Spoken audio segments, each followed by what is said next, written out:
bows, TKOs, yeah. Bows, TKOs, we got bows, TKOs, yeah. Bows, TKOs, we got bows, TKOs, yeah. Bows, TKOs. Bows and TKOs, episode 17. We are live. I'm your host, Shane Gillette, as we recap the UFC Apex event this weekend, as there is no UFC this weekend, closing out September, which seems like the first time since summer started that we have some time with no UFC action. But there is not a lack of fights announced. Woo-wee! Let me tell you, we got about 30 legit fights that have been announced as they are rounding out the end of the year and even starting to build out some cards at the beginning of 2024. So we're going to break these down, quick thoughts, break down the past UFC event, and a few other things in MMA action. It is a beautiful Thursday morning right now here in the Valley as I record this. I feel like I'm just getting my bearings under me from this past weekend. Went up to Flagstaff early Saturday morning, couple-hour drive from here, to go watch the University of Montana Grizzlies get dominated by the Northern Arizona Lumberjacks, which in my greatest of memory would have never thought that would happen. Probably one of the more embarrassing games I've ever went to as a Grizz fan. The offense, the quarterback play, the coaching, it was just a train wreck. And I smell disaster, on its way. And I was thinking about maybe going to the Grizz Cat Brawl, the Wild Rivalry game, or go back to Montana for the first football game since like 2016 or so. But I will definitely not be doing that after that event. But it was cool to go to Flagstaff. Lots of Grizz fans. Cool little stadium, little dome stadium. Went and got some dinner, enjoyed some college football. After that, the chaotic Notre Dame OSU game and some others. Wyoming's crazy win against App State at home. Go Pokes. But then drove to Las Vegas early Sunday morning. Got there in time for brunch. Got a brunch, have some fun, watch some football. Head to the Death Star for some tailgating. Get to see Steelers, Raiders, Sunday night football, prime time football. That stadium experience is insane. A Lil Wayne concert, Bruce Buffer announcing it. They say there was about 60% Steelers fans. It seemed like more. The Steelers pulled out a dub. Boy, I'm not mad about it. 2-1, leading the AFC North. And I get to see one other game in Los Angeles, Rams Steelers after their bye here in the end of October. So super stoked about that. I ended up watching some of these fights, I think right after the Northern Arizona game, and then watched them back on ESPN+. But boy, man, did the UFC matchmakers go ham this week. We got Miesha Tate, Julia Avila, December 2nd. Miesha Tate's back, not the opponent I would have expected. But it'll be interesting to see how many more fights she has in the UFC. Very winnable opponent there. We have Punahele Soriano taking on Dustin Stoltzfus. Major implications for this fight for Punahele. Added to that December 2nd fight night card. And I believe the card after that has been announced in China, December 9th. I'm not sure where in China, but there will be a China Fight Night card. We got Yuri Prochazka, Alex Pereira official for the co-main event for UFC 295. Yuri Prochazka, Alex Pereira, John Jones, Stipe Miocic. Those tickets at MSG, man, they ain't going to be cheap, but golly, is that going to be a card. Following that, the pay-per-view in December, we have Leon Edwards, Colby Covington for UFC 296, as well as Alexander Pantoja, Brandon Royval for the co-main event at UFC 296, the welterweight and flyweight titles.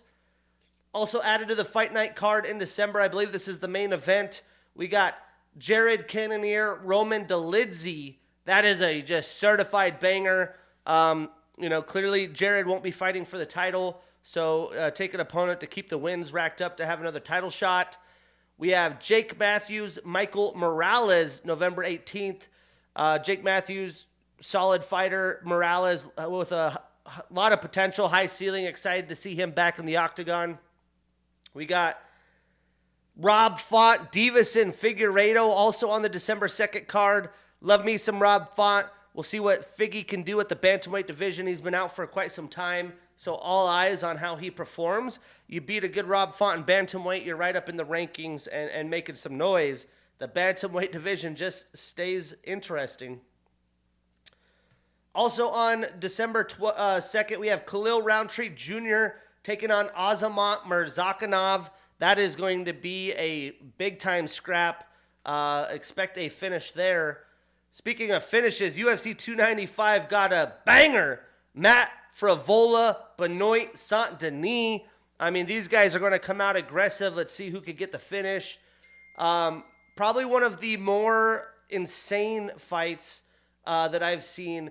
Tony Ferguson, Paddy Pimblett, UFC 296. If Tony loses that fight, I would assume that Dana forces him to retire. But an interesting opportunity to take a fan favorite down and a very winnable fight for Tony. That'll be fun to break down come December. We have Shavkat Rakhmonov official against Stephen Thompson at UFC 296. Clash of style fight. I'm surprised that Stephen took this fight, but I believe Shavkat's ranked ahead of him, and there's rumors that Stephen Thompson's getting his like a double pay from the missed pay in the last fight. We have Uros Madik versus Johnny Parsons, November 18th. I mean, that's just going to be straight chaos. I saw Uros fight Schemmelsberger in Salt Lake. I can only imagine him with Johnny Parsons. We have the OG Clay Guida taking on Joaquim Silva, December 2nd. You know, you got to cherish every fight the Carpenter enters the octagon before his retirement. Some major young studs clashing here. We got Ian Gary, Vicente Luque, UFC 296. I mean, a ton on the line. Ian Gary just continues to climb up the rankings. Vicente Luque looked great in his last fight. Can he keep it going? Also at 296, we have Tagir Olenbekov taking on Cody Durden. December 2nd, we have Sean Brady, Kelvin Gastelum. Was really wanting Sean Brady, Jack Della, but Kelvin Gastelum and Sean Brady is going to be one hell of a scrap. Kelvin's been out for quite a while, as well as Sean. So who's going to take the vault in their career? We have the veteran Andre Arlovsky taking on Waldo Cortez Acosta, January 13th. That's going to be a big stepping stone for Waldo, for Salsa Boy. At UFC 295, we had Tabitha Ricci and Lupi Godinez. Very, very fun fight on the women's side of things. We have Sumaderi taking on Alan Nascimento on that China card, December 9th. We have the return fight of Drakkar Klose taking on Joe Selecki, December 2nd. We have Stephanie Egger out, so Montana De La Rosa stepping in against J.J. Aldrich, October 7th, here soon. We have Petr Yan and Song Yadong, December 9th. That is a major, major scrap. Petr Yan has just been taking on Murderer's Row, and it'll be interesting to see how Song can hang with the former champ. Irene Aldana, Carol Hossa, UFC 296 in a bantamweight fight. And then Andre Muniz and Jungyeon Park, December 9th, will be going down in China. So a ton of awesome fights. Again, I think this is the most awesome fights that I've seen announced in a week's time and quite some time. Maybe since the beginning of January or the summer. Maybe when the Pivot got a bunch of leaks out in the war room. But man, some awesome scraps coming in. I would say that Tony Ferguson's probably the most surprising matchup with Paddy. I thought Andre and Waldo was definitely an interesting matchup. But I am super excited for the Yuri, the light heavyweight title fight. Edwards Colby, see how that shakes out. Stylistically, Dolidze and Cannonier is going to be insane. Figgy's bantamweight debut. Certified banger with Frivola and Benoit on 295. And what can Shavkat Rakhmonov do with Stephen Thompson? So a lot of fun coming up. Sean Brady, Kelvin Gastelum. I mean, it just keeps going. But we're going to chat about Dana White Contender Series Episode 8. I know I said this, I think Episode 6, but this is one of the best Dana White Contender Series episodes I've ever seen. So good that Dana White gave 2 losers contracts. We had Vinicius Oliveira with a round 1 knockout at bantamweight. Vicious knockout. He got signed. He's going to be a heavy-handed fighter in that division. We had one hell of a fight between Ernesta Carcaite and Carly Judice. Ernesta won split decision. 2 really tall flyweights. Both got contracts. Broke like every significant strike record in flyweight history, let alone the Contender Series history. I mean, they went 3 rounds of just straight kickboxing and savagery. Was very impressed with that. We had Danny Silva with unanimous decision over Angel Pacheco at featherweight. Both got contracts. Silva was lighting up Pacheco with some of the hardest shots I've seen in a long time. He was eating them, kept delivering them, and it was just high-quality striking back and forth for 3 rounds. I believe the significant strike total there was the highest in featherweight history, 2 for a 3-round fight. Insane. And then Danny Barlow with a fantastic round 1 knockout over Raheem Forrest at welterweight. And I believe both of these guys were Cage Fury alums and former champions. This would have been a Cage Fury championship fight. So technically we get the Cage Fury champion Danny Barlow into the UFC. So fantastic episode of Contender Series. Those 2 flyweight women look like they're going to be a problem coming into the UFC. Vinicius, crazy knockout power. Danny Silva, well-rounded. He had Cub Swanson in his corner. And excited about a little bit older Pacheco, but boy, did he show his heart out. And Danny Barlow is going to be a problem. So great episode of the Contender Series. I want to confirm this because I got an update on this, and I haven't seen anything about it, and I think it's been shut down. But supposedly, Gervonta Davis is going to fight Keith Thurman next, which I am a massive Keith Thurman fan. Shuts down rumors. So supposedly there's rumors that they're going to fight. It was going to be a catchweight fight in December in Vegas, but Gervonta said he's going to wait until 2024 to fight. So this looks like the supposed next opponent for Gervonta. What a fantastic opponent. Finally, we're getting the best of the best in boxing squaring off against each other. So stay tuned for that. And then we had the Dublin Bellator card, 299. Not a very deep card, but some title fights on the line. We had Johnny Eblen defeat Fabian Edwards via round 3 knockout. Johnny Eblen's the man, did his thing, had a very nasty cut that went viral above his eye. I mean, this is a guy that I think could compete in the UFC in the top 15. Speaking of top 15, random sidetrack here. Dana White said in the post-Contender Series interview that they're thinking about making the official rankings top 20 instead of top 15, which can be intriguing. But Johnny Eblen, man, he did his thing, showed out. There's all this rumor of PFL buying Bellator, Bellator needing some way, somehow. Johnny's one of those guys I think the UFC would look at. So fun to watch his fights. We had Aaron Pico with a round 1 TKO over Pedro Varvalho. Pico continuing to do his thing, looking good. And then one of the prelim fights that was exciting is Peter Queally, especially fighting in Ireland. But it ended to a no contest due to eye injury. So definitely a clunker there, but some good knockouts. I saw a heavyweight throw a spinning heel kick or wheel kick.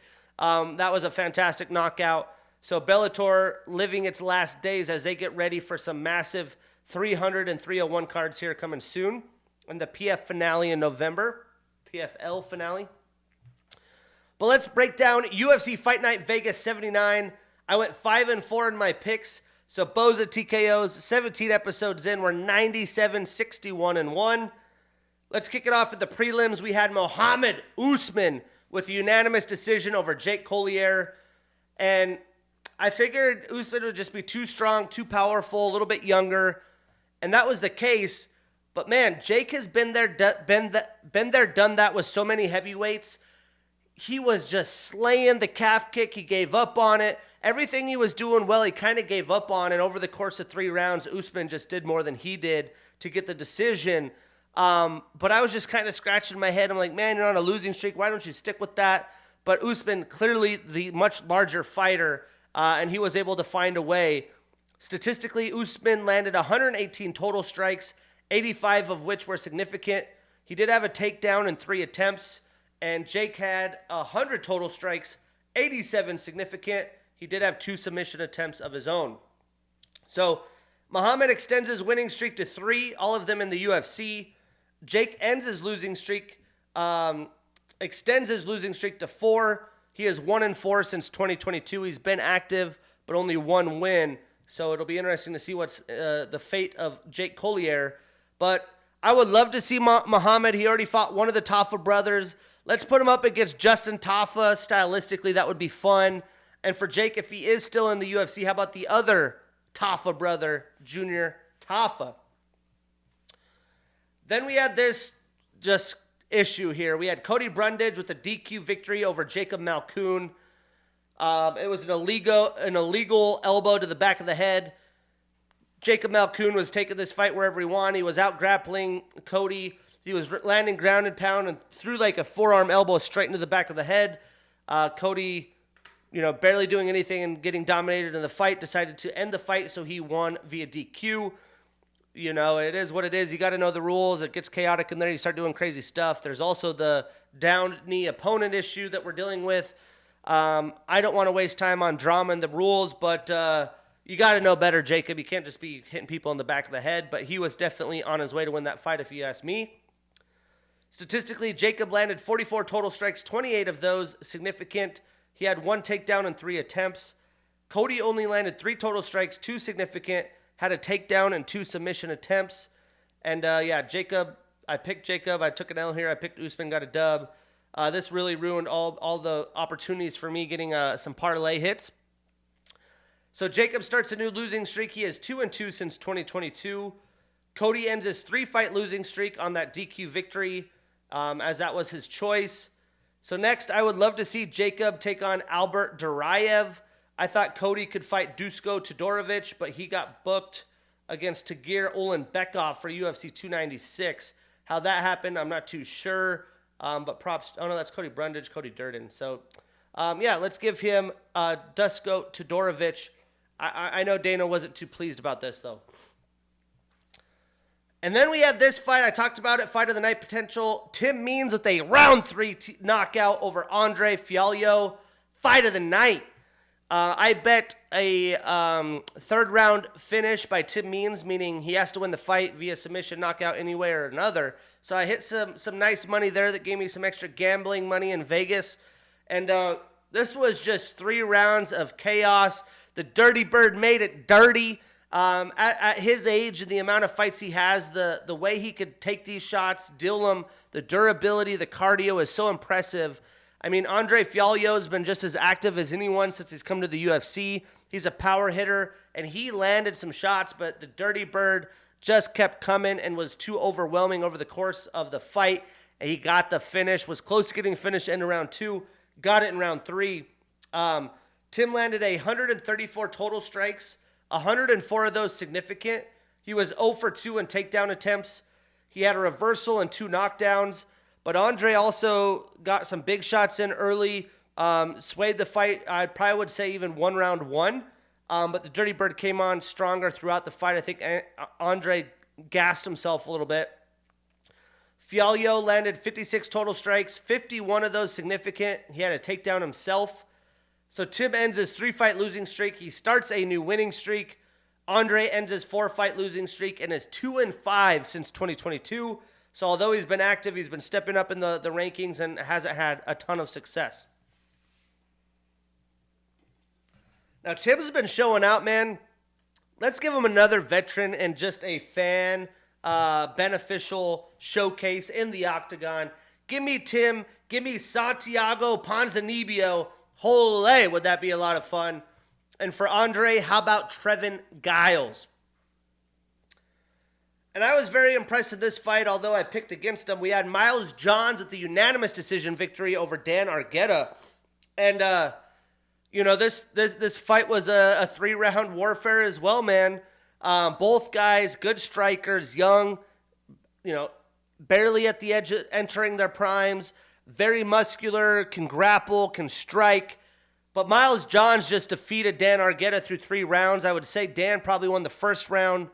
He was looking to grapple early and often, find the back of Miles, He was had a standing body triangle, gassed himself out there, had a guillotine really good at one point, gassed his arm out. He just could not find a way to get the finish. And Miles, with his heart and determination, made it through the fight, landed the strikes where necessary, got some takedowns, and boy, was it just an awesome showcase. I have not seen this version of Miles Johns. He's going to be a problem because he weathered the early storm that Dan provided and was able to outclass a guy that lives off cardio. And Dan was trying to come on strong in round 3, but it was a little too late. Statistically, Dan landed 38 total strikes, 33 of which were significant. He had 2 takedowns and 6 attempts, so good defense by Johns. He did have 2 submission attempts. And Miles landed 52 total strikes, 43 of which were significant, 2 for 6 in takedown attempts himself as well. So Miles is now on a 2-fight winning streak. He is 3-1 since 2021. So not super active, but he seems fired up, ready to get back in there at the best version of himself. And Dan starts a new losing streak. He is 3-2 since 2022, but is only 1-2-1 in the UFC. He should be 2-2. But it is what it is with that last no contest. So give me Miles and Raoni Barcelos. I think that would be awesome. The fans would love that fight. And for Dan, how about Ricky Tercios, the ex-Ultimate Fighter alum? In the main card, we had Charles Jourdain with a round 1 submission via guillotine choke over Ricardo Ramos. Performance of the night, 50 G's to the Canadian. I mean, stylistically, this had potential to be fight of the night. Charles just did not let it get there. Another great submission victory via guillotine over a jiu-jitsu guy, over a grappler.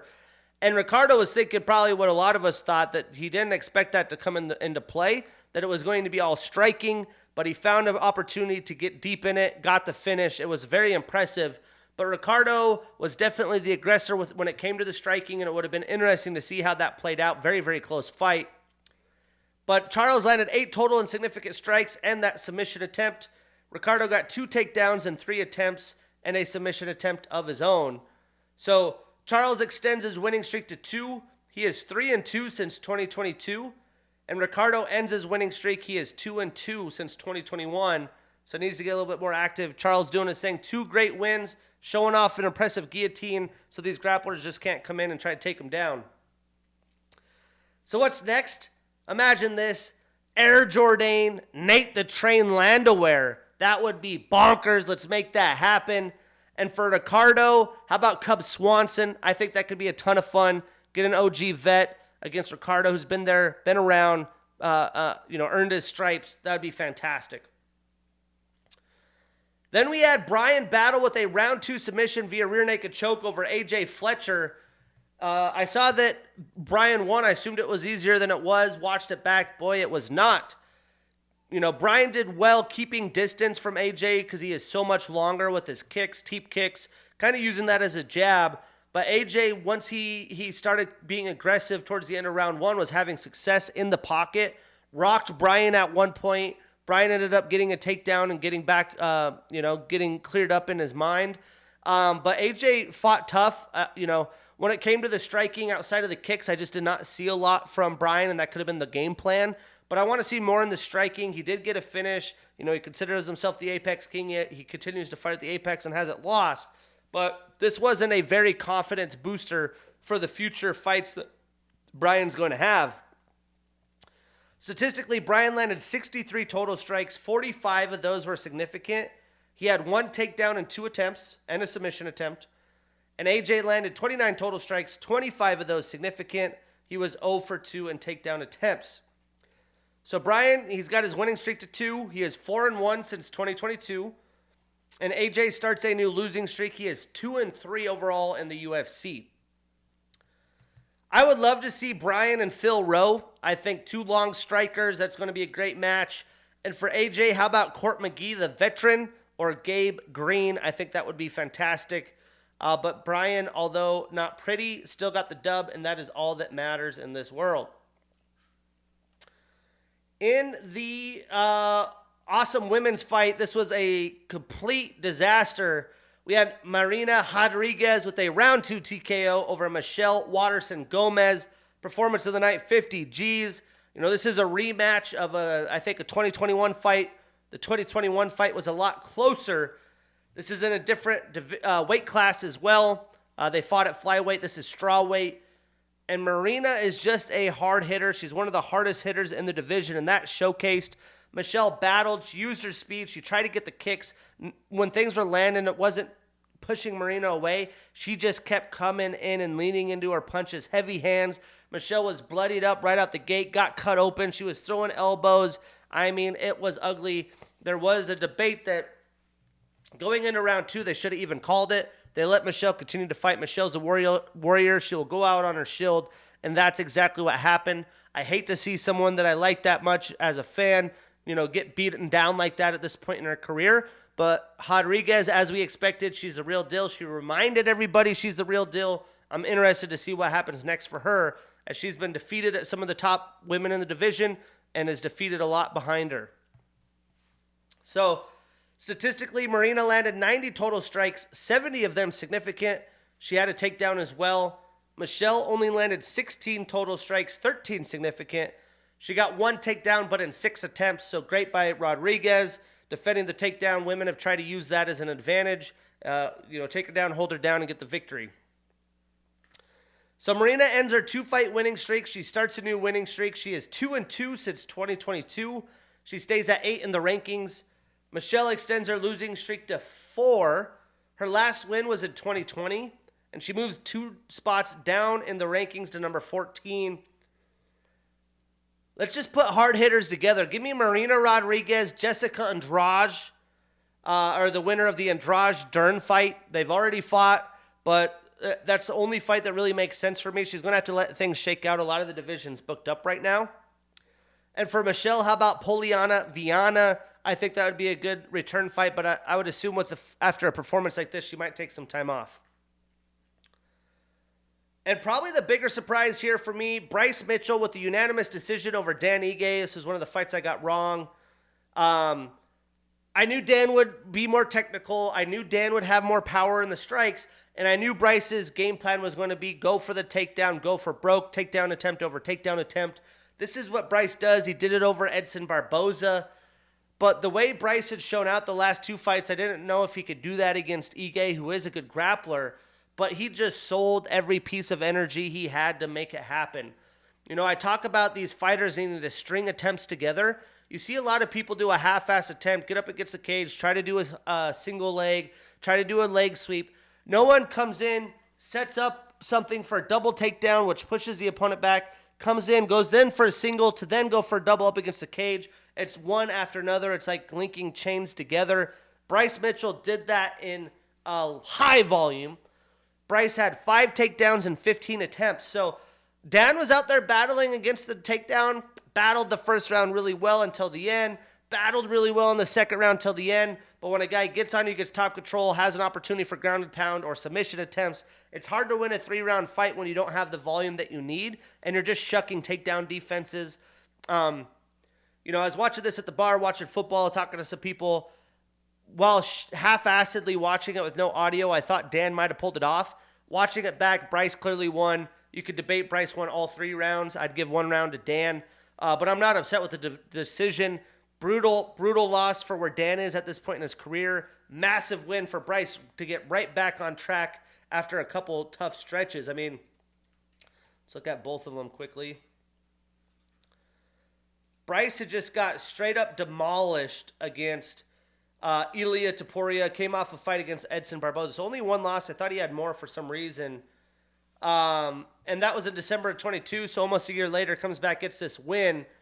I mean, he's going to have an opportunity to now move right back up in the rankings.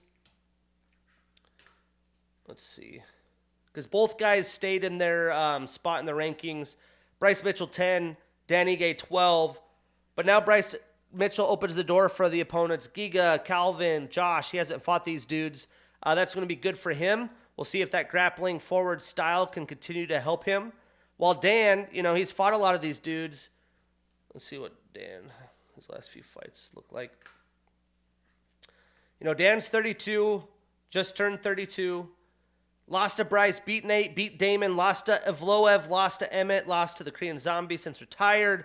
So he's definitely going to be fighting back, and fighting back in a division like this in your prime is tough because you're going to get these young studs. You're never going to get an easy opponent. Hate to see that for Dan. Like both guys, fought their hearts out. It's tough when a guy comes in and gives you 15 takedown attempts, man. Statistically, Bryce landed 37 total, 23 significant, with the submission attempt and 5 takedowns and 15 attempts.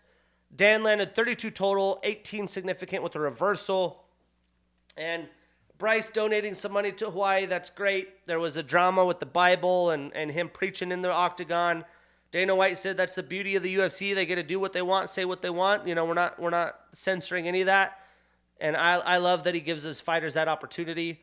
So Bryce starts a new winning streak. He is 2-1 since 2022.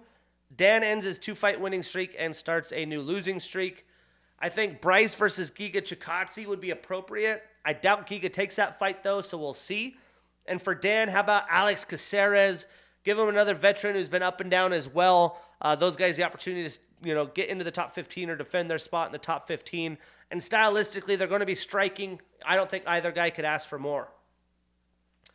In the main event, this was a Debbie Downer to end the evening. I picked Fiziev, but Mateusz Gamrot with a round 2 TKO over Rafael Fiziev. Rafael in the second round, as he typically does, throwing faster, vicious kicks. Mateusz put his arms up, blocked it. You could see him come back. As he put his leg back, his knee just broke out. His ACL was torn. He jumped on top of him with the TKO, got the finish. So Fiziev only landed 19 total strikes, 18 significant. Gamrot landed 17 total, 16 significant, had 1 takedown in 6 attempts. Rafael was doing what I expected, out showcasing Gamrot on the feet and be able to be in the zone enough to find a way to defend those takedowns. So I thought he was looking good. It was so early in a round 5 fight, you have no idea how that was going to play out. Gamrot definitely, has a good cardio tank as well, but you hate to see it end that way. Maybe these guys will fight again. Mateusz act like he purposely tore his ACL and is a champion after that, which I did not like either. But Gamrot extends his winning streak to 2. He is 3-1 since 2022. He moves up 1 spot in the rankings to number 6. Rafael extends his losing streak to 2. He is 3-2 since 2021, and he moves down 1 spot in the rankings to number 7. So, if you ask me, with a win like that, what do you do with this guy? Let's just get the Arman Sarukian rematch. I thought Arman won that. I don't know if Gamrot's going to want to take that, but he might not have a choice. So if not, maybe Dan Hooker. I think that would be appropriate. And for Fiziev, I'm assuming he's going to be out for some time. Let's say Grant Dawson gets a win this next weekend. That would be a great opponent for him. But until we know, it's hard to make assumptions there. Future UFC schedule, we have this Saturday off. Go on a hike, go get some exercise, drink some beer, do what you got to do. Following that, the first weekend of October, we have a Fight Night Vegas 80, another Apex card, which is headlined by Grant Dawson and Bobby Green. Let's pull this up real quick. I think it's a decent UFC Fight Night card. I don't think it's anything that's going to blow our minds. We got Joe Pfeiffer. That's going to be fun. Alex Morano, Joaquin Buckley, Drew Dober, Felipe Lins, Jan Kutalaba, Bill Algeo, Alexander Hernandez, Karolina Kowalkiewicz, Chris Gutierrez, Johnny Munoz, Nate Manesso. Yeah, for a fight night card, that Montana De La Rosa fight. Solid little fight night card. And again, after that, we have Abu Dhabi. Well, we have another fight night card. Sadiq Youssef, Edson Barboza. Holy shit, that's going to be fun, that main event. Then in October 21st, we have the UFC 294 Abu Dhabi card. Things are getting interesting, man. Sean Strickland, Sean O'Malley is UFC champions. There's an opportunity for Charles Oliveira to get it back. There's an opportunity for frickin' Colby Covington to be UFC champion. This year has been straight chaos. I can't wait to chat about how the rest of the year plays out. Again, I'm your host, Shane Gillette. Bows and TKOs. See you next week.